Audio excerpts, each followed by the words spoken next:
کھول کے بیٹھے تھے بہت دیر سے, ان کو لے لیجیے. جی السلام علیکم مفتی صاحب. وعلیکم السلام ورحمۃ اللہ.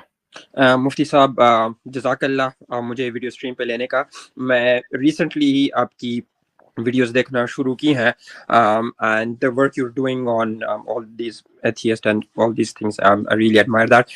میرا کویشچن ان ٹاپک سے ہٹ کے ہے, in a topic which جو آپ اکثر کہتے ہیں کہ آپ اس ٹاپک پہ ڈسکشن نہیں کرنا چاہتے. میں ڈسکشن نہیں کرنا چاہتا, میرا صرف ایک سمپل کویشچن ہے.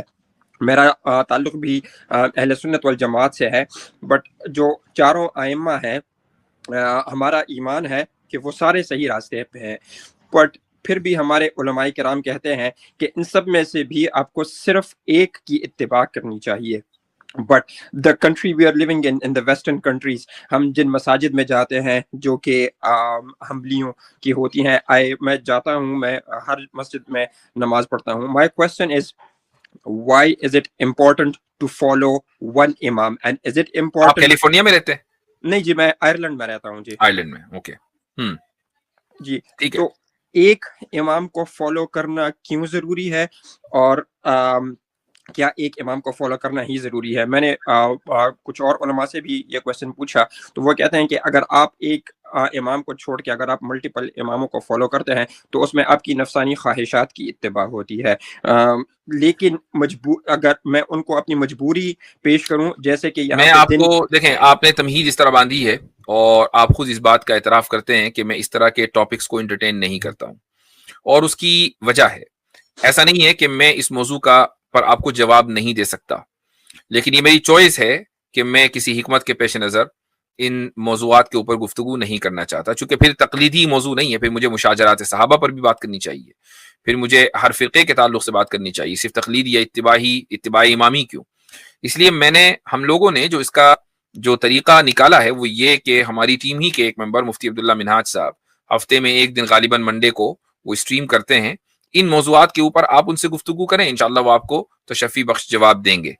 اتنا یاد رکھیے کہ اصل چیز کسی امام کو فالو کرنا نہیں ہے, اصل چیز ہے رسول اکرم صلی اللہ علیہ وسلم کے لائے ہوئے قرآن اور آپ کی بتائے ہوئے طریقے کو فالو کرنا. ہر آدمی کا, جو آدمی یہ کہہ رہا ہے کہ آپ فلاں کو مان لیں فلاں کو مان لیں, اس کا at the end of the day مقصد یہی ہے, بس اتنا ذہن میں رکھیں. اور اگر آپ اتنا علمی رتبہ حاصل کر لیں اپنا کہ آپ کو کسی عالم کی ضرورت نہ رہے, ڈائریکٹ آپ قرآن سے استنباط کریں, ڈائریکٹ آپ حدیثوں سے مسائل کو سمجھیں, تو بہت اچھی بات ہے, موسٹ ویلکم, کسی نے منع نہیں کیا ہے. لیکن اس کے لیے ظاہر ہے کہ کچھ پریریکویزٹس ہیں, ان پر عمل کرنا ضروری ہے. یہ ایسا ہی ہے کہ جیسا کہ آپ کو کوئی ڈاکٹر یہ بتا دے کہ بھائی نزلہ ہوگا تو یہ والی دوا لے لینا, اور کھانسی ہوگی تو یہ والی دوا لے لینا, اور آپ یہ سمجھنے لگیں کہ بھائی میں تو ڈاکٹر بن گیا, اب آپ دوسروں کو بھی نزلہ کھانسی دیکھ کر وہ دوائیں پرسکرائب کرنے لگیں, اگرچہ وہ اوور دی کاؤنٹر ہی کیوں نہ ہو. لیکن یہ کیا ضروری ہے کہ سامنے والے کے نزلے اور کھانسی کے سمٹمز وہی ہیں یا وجوہات وہی ہیں جو آپ کی وجوہات ہیں, ہو سکتا ہے کہ اس کی کوئی دوسری وجہ ہو. تو بہتر یہ ہے کہ وہ کسی ڈاکٹر کے پاس جائے چونکہ اس ڈاکٹر کی ٹریننگ ہوئی ہے. تو ہماری مثال ایسی ہی ہے, یا ہمارے مسجدوں کے اماموں کی مثال ایسی ہے کہ جن کو صرف اتنا پتا ہے کہ بھائی بخار ہو تو ٹائنانول لے لو یا پیراسیٹامول لے لو, بس اتنا ہی پتا ہے. ٹھیک ہے, چلیں. جی لیکن صرف ایک چھوٹی سی بات مفتی صاحب, کہ اگر مجبوری کے تحت فار ایگزامپل, میں آپ کو چھوٹی سی ایگزامپل دے دیتا ہوں, چونکہ سمرز میں یہاں پہ دن بہت زیادہ لمبے ہو جاتے ہیں, تو یہاں پہ جو مساجد ہیں تو وہاں پہ مغرب اور عشاء کی نماز اکٹھی کر کے پڑھی جاتی ہے, جو کہ حنفی مسلک کے لحاظ سے ٹھیک نہیں ہے. بٹ ہمیں جو جاب پہ جانا ہوتا ہے, تو اگر مجبوری کے تحت ہم کسی کو فالو کر لیں, مغرب اور عشاء کی نماز اکٹھی پڑھتے ہیں. جی جی جی جی, اس معاملے میں میں نہیں سمجھتا کہ کسی بھی امام کا کوئی قول ملتا ہے. اگر دیکھیں مقامی حالات کی وجہ سے آپ کو کسی دوسرے مسلک کے اوپر عمل کرنا پڑے اور وہاں کے علماء اس بات کی اجازت دیتے ہوں, تو بالکل آپ شوق سے عمل کیجئے, چونکہ at the end of the day مقصد یہ ہے کہ رسول اکرم صلی اللہ علیہ وسلم کی سنت پر عمل کرنا چاہیے. ہر جگہ حالات یکساں نہیں ہیں. اب آپ سائبیریا میں رہ رہے ہیں یا کسی یعنی الاسکا میں ہیں, تو بالکل وہ علاقے الگ ہیں, وہاں کے مسائل الگ ہیں, تو وہ بالکل ایک الگ ایشو ہے. لیکن یہ جو بات آپ نے کہی ہے, اس پر جہاں تک میری نالج ہے کسی بھی امام کا یعنی چاروں فقہا میں سے کسی بھی فقیہ کا اس پر قول نہیں ملتا ہے. ہاں ایک روایت ضرور ملتی ہے کہ رسول اکرم صلی اللہ علیہ وسلم نے مدینہ میں 2 نمازوں کو جمع کیا، نہ تو بارش ہو رہی تھی، نہ اس وقت آپ صلی اللہ علیہ وسلم سفر میں تھے، نہ بیمار تھے. تو ان 3 وجوہات کے باوجود نہ ہونے کے باوجود آپ علیہ الصلوۃ والسلام نے 2 نمازوں کو جمع کیا. اب امام ترمذی رحمہ اللہ جنہوں نے اس روایت کو خود نقل کیا ہے، وہ اپنی کتاب العلل میں، جو دراصل اس کتاب کا ترمذی کا جامع ترمذی کا تعارف ہے، اس میں لکھتے ہیں کہ میری کتاب میں یہی وہ ایک روایت ہے کہ جس کو فقہا میں سے کسی نے بھی نہیں لیا، پوری امت نے اس حدیث پر عمل ہی نہیں کیا.